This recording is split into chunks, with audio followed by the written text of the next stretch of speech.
In January 1942, the Soviet capital was saved by a counterattack that pushed back Axis forces and destroyed any hopes of ending the war with the capture of Moscow.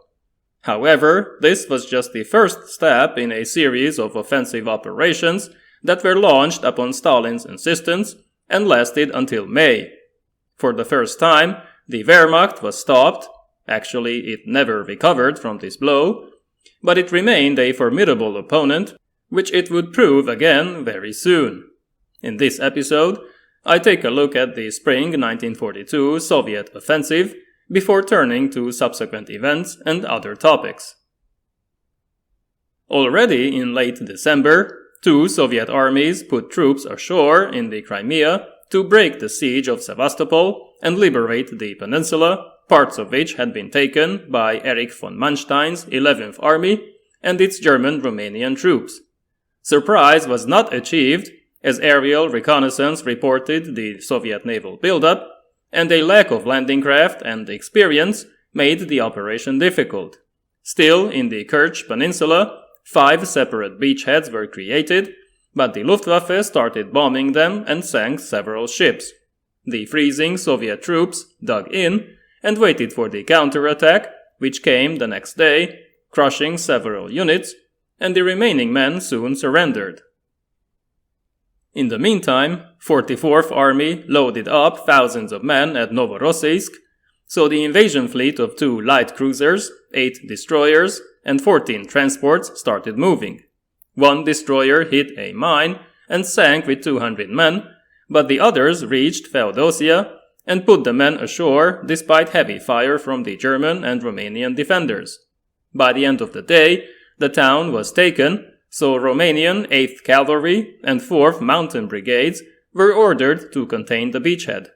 Due to this new threat, German 46th Infantry Division retreated from Kerch to avoid encirclement, so it was taken by Soviet 44th Army, but its 23,000 troops could not sustain the offensive, and the fighting soon deteriorated into a static defense.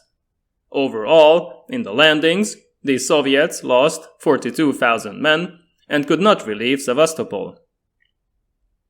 To the north, 51st Army was also moving very slowly, so Axis reinforcements counterattacked in early January with 4 divisions. The headquarters of 44th Army was bombed and destroyed. Many T-26 tanks were knocked out by the German Stuck 3 assault guns. Feodosia was taken, while the Luftwaffe continued to bomb ground and naval units, preventing the evacuation of Soviet troops. Another 17,000 Red Army soldiers and 85 tanks were lost, against 1,000 Axis casualties. Stalin and Stavka did not give up. They ordered 47th Army and another 100,000 men to cross the sea and retake the Crimea from Kerch. Bad roads, ammunition and fuel shortage, and German air superiority made this impossible, but the offensive started nonetheless in late February. A few strongpoints were taken, but the weak attacks were stopped. 93 tanks were lost on a single day to German guns and air attacks, so a second offensive was launched in mid-March. Most tanks were distributed among the infantry, most airplanes were obsolete, so it failed, along with a German counterattack led by 22nd Panzer Division, which was not fully deployed and ran into serious Soviet anti-tank fire. 2 more Soviet attempts followed until mid-April, with similar results. German 11th Army defended its positions. Between January and April, the Soviets lost 350,000 men, while Axis losses were 25,000. By May, with the spring thaw, the situation seemed ideal for a renewed German attack, which soon came. The Rzhev-Vyazma offensive, also known as the Rzhev meat grinder, was also launched in early January by the Kalinin, Western, Bryansk, and Northwestern fronts. Here, German forces that had been pushed back from Moscow kept a small patch of land, a salient, in the direction of the capital. It was then heavily fortified. 14 Soviet armies and 3 cavalry corps tried to break through in January, which they did by the end of the month. Some cavalry units were 100 kilometers behind the German lines. A massive airborne operation followed to help ground troops encircle and destroy Army Group Center, but this was beyond the capabilities of the Red Army. Thousands of paratroopers were dropped at night by Tupolev TB-3 transport planes, but there was little fighter cover, so many of them were destroyed by German fighters in the air and on the ground. The airborne troops were scattered over a wide zone. They had to fight local German security units, and although they threatened the communication and supply lines of German 4th Army, only 1,200 of them managed to form cohesive units on the ground. In February, the survivors linked up with Soviet ground units, and while they failed to encircle large German forces, Stavka decided to drop the main force of 4th Airborne Corps to cut the Warsaw Highway. Once again, strong German resistance prevented any success, so after heavy losses, the offensive stalled. In January, offensive operations were also launched up north. One of these took place at Lyuban and Volkhov. The main goal was to relieve Leningrad and break the siege, but the offensive stalled due to a lack of tanks and strong German artillery fire. During the same period, from January to the end of April, 300,000 men were lost. Second Shock Army was surrounded and destroyed. Its commander, Lieutenant General Andrei Vlasov, was captured. He would later switch sides and lead the Russian Liberation Army against the Soviet Union. South of Leningrad, after the German retreat from Moscow, a large pocket was formed at Demyansk.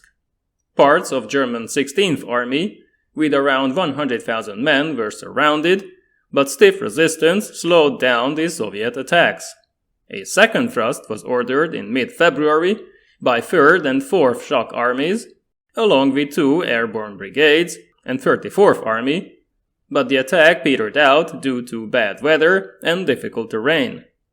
The pocket included 2 airfields, so Luftflotte 1 was able to deliver the required 270 tons of daily supplies, but this operation used up all its transport capacity, with over 100 Ju-52 flights per day, and it worked only because the Soviet Air Force was not active in this area. 36,000 wounded were evacuated, 31,000 were airlifted in as replacements, but 265 aircraft were lost. The southern wing of this offensive was initially successful. Even with weak tank support, it overran German 123rd Infantry Division, and another regiment, which had just arrived, was surrounded and annihilated. A small pocket was created at Holm, where 5,500 Germans held out for 105 days, relying on airdrop supplies. 2 attempts were made in January and March to relieve these units. These failed, but a third one succeeded in May, although by then there were only 1,200 survivors.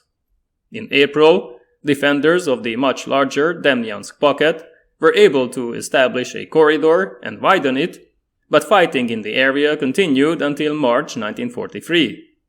The success of the airlift convinced Hitler that such operations could be repeated in the future, so encircled troops should stay put until help arrived. Also in January, a smaller operation took place in Ukraine by the southwestern and southern fronts. At Lozova and Barvenkovo, 6 armies and 3 cavalry corps advanced 100 kilometers in the rear of German 6th and 17th armies and 1st Panzer Army in the Donbass. They destroyed 3 infantry divisions, but large Axis formations could not be encircled and annihilated because the situation soon stabilized thanks to newly arrived reinforcements.